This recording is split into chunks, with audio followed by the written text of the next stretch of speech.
Hello everybody, thanks for having me at the instructional course at the ESCRS meeting in Milano and talking about how I made myself presbyopic happy and a little bit of summary and outlook into the future of presbyopia correction at the end of this presentation.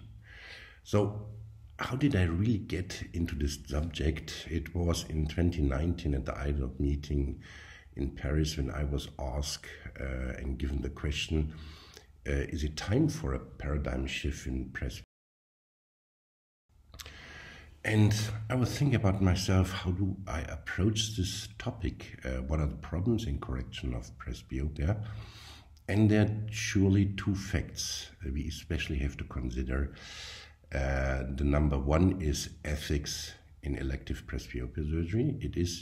Presbyopia surgery is elective surgery, so we have to put a special focus on the ethics. And of course, the quality of vision.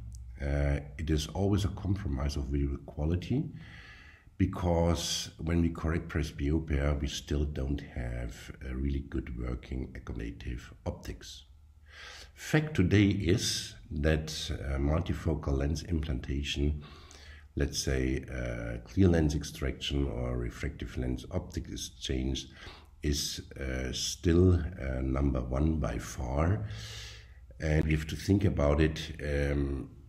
That's really how it should be. Let's have a look at the ethics in correction of presbyopia. And I was asking myself, because I had to take this decision, which risk am I personally taking? The decisive criteria in elective surgery are clearly, on the ethical side, the complications. You have to talk about frequency. Severity means loss of vision, and the reversibility of complications. Second, we have to put our focus on the quality of vision. Means independence from glasses in presbyopia surgery, and on the other hand, visual side effects. So it clearly is a fact that laser vision is safer than contact lens, where scientifically proven. There is no question. IOL surgery does not come close to this. There have been so many presentations. I don't want to bore you with scientific data here. And if we talk about the independence from glasses and the quality of vision, you have in both laser vision and IOL surgery very high independence from glasses for far or near. I would never talk about spectral freedom, but really a high independence. But let's get one thing clear. Laser vision causes much less photopic phenomena than multifocal IOLs.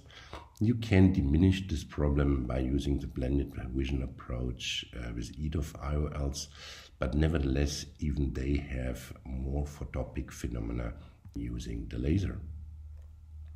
One very, very interesting and important aspect are also the treatment options.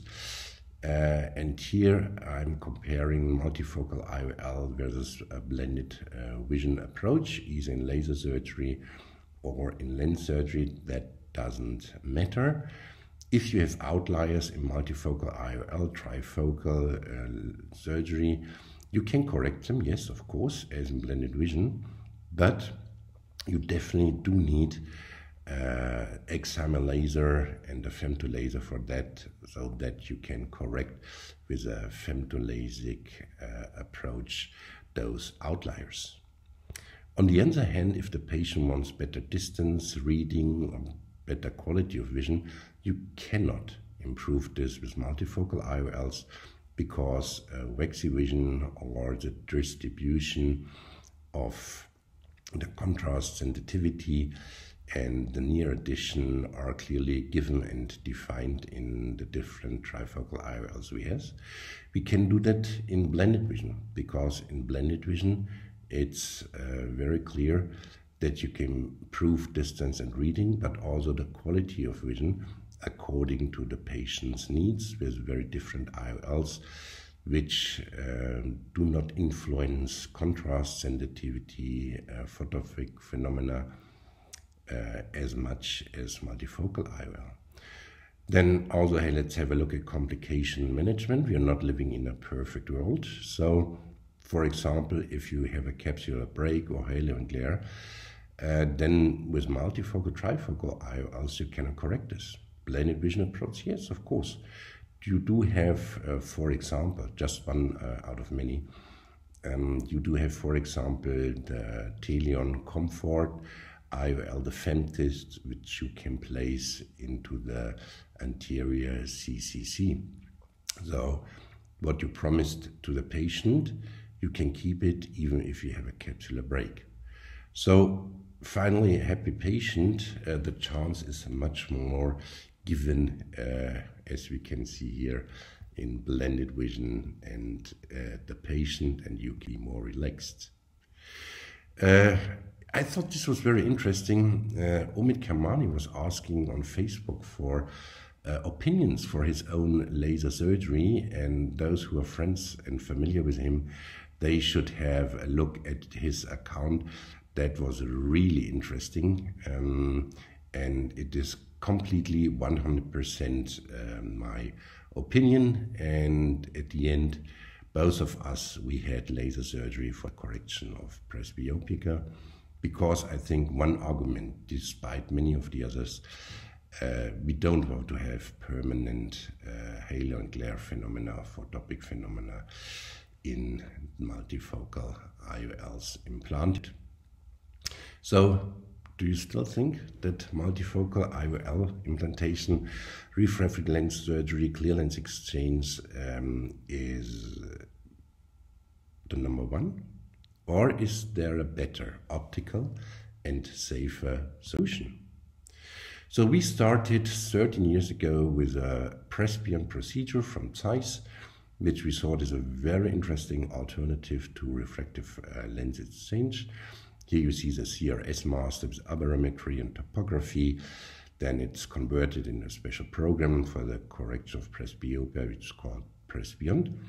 And therefore you use the VisuMax laser and the ML90, and it really worked out fine, and we were happy with this.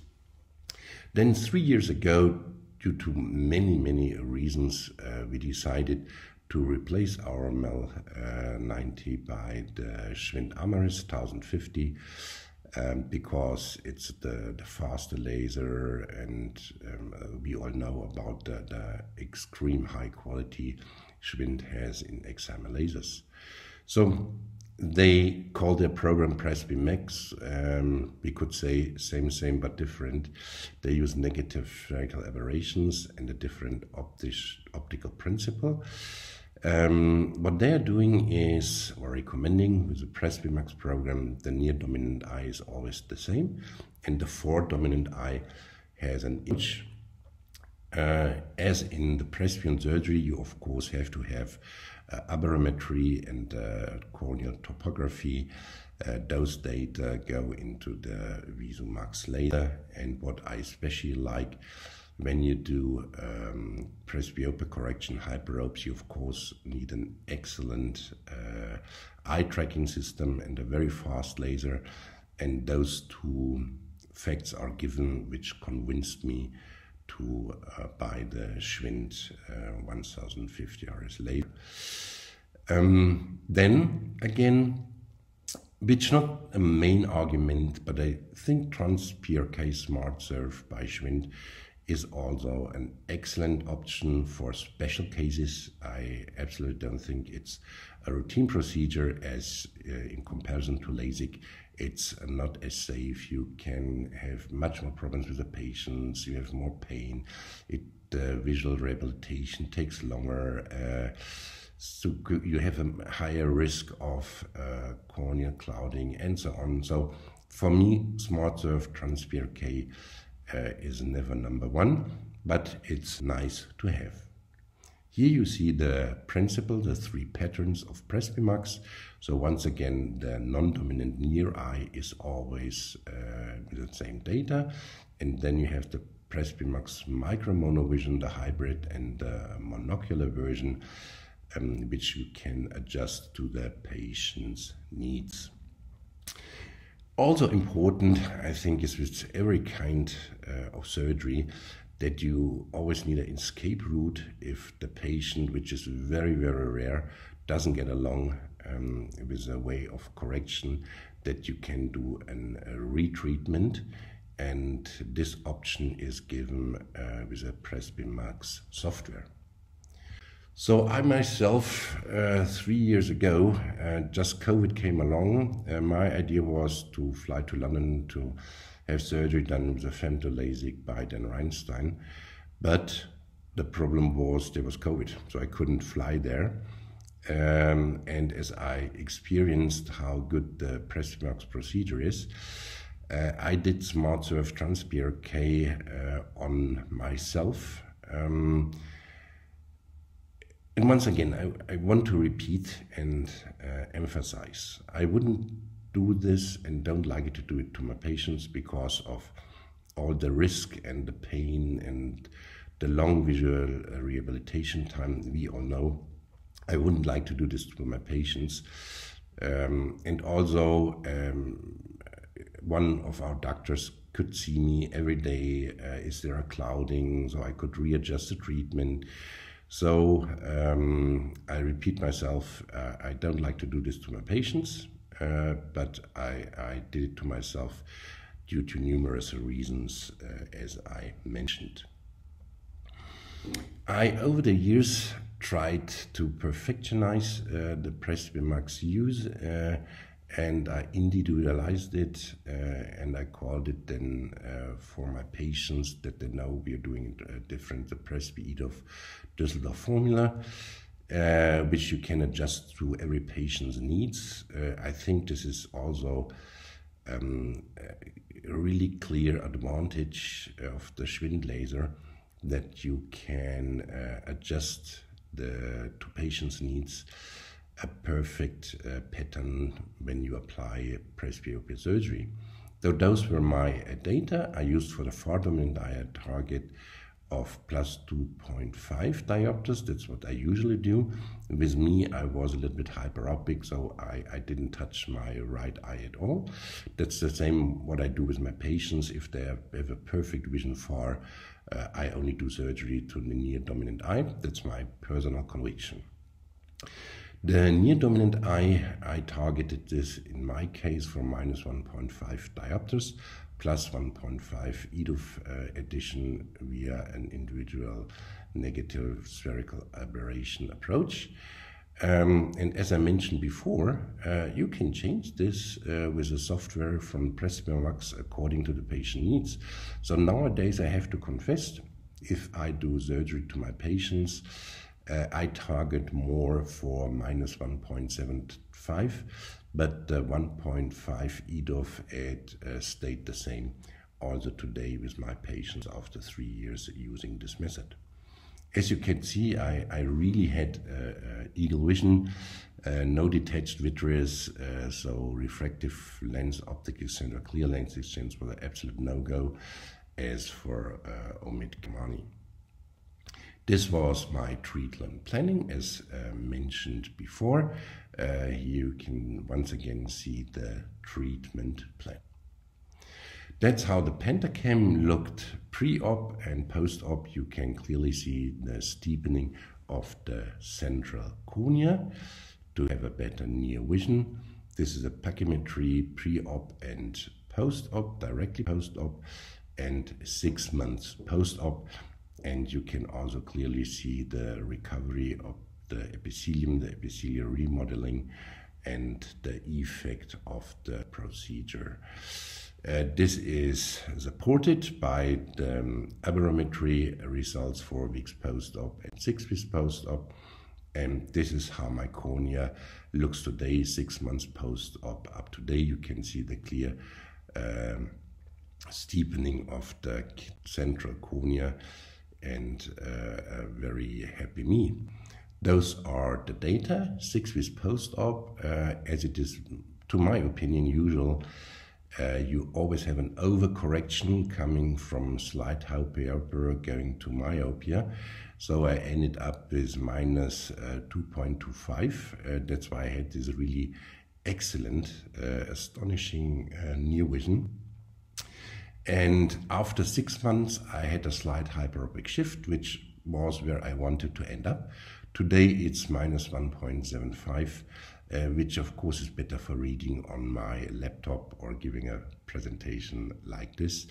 But still, the quick reading is 0.8 and the slow reading is 100%, which I think is really an astonishing effect, and I'm really very happy about it, despite the fact that, of course, if I had a hyperopic shift, I have to extend my arm a little bit. So my best distance now is from reading a mobile phone to a laptop distance, and that's exactly what I need.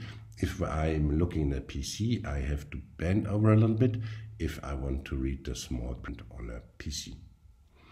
So is this a competitive future using removable multifocal IPCL or EDOF ICL in blended vision? I personally have the experience that the multifocality with ICLs or IPCLs is not as perfect as it is with the trifocal, multifocal IOL, which replaces the crystalline lens or the cataract. So I stopped using it, and another alternative is the EDOF Viva ICL, which is a refractive IOL with an aspheric surface and a plus 2.0 EDOF effect.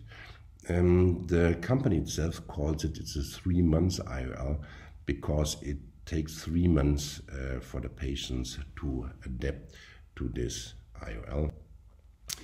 Another 3 front runners in the correction of presbyopia surgery, if you want to correct presbyopia in the back, so to say, are accommodative IOL, and I was asked by the ACOS 3 years ago to give a presentation about this. I went into the data of those 3 lenses, and personally to me, they are too big. The results are, for me personally, not as eye-convincing. If I would say the Lumina would still be the best, the Accolens International, to correct and with an accommodative IOL. But I'm personally a little bit cautious because it might move in a sulcus ciliaris, and it should move. That's the concept of the whole thing. And I don't know if there will be a scarring or whatever. So I personally do not use this, do those experiments. So in Düsseldorf, we really completely stopped clear lens exchange. We do only corneal-based presbyopia correction. When there's a clear lens, it's of course completely different game if it comes to cataract surgery. So thank you very much for your kind attention.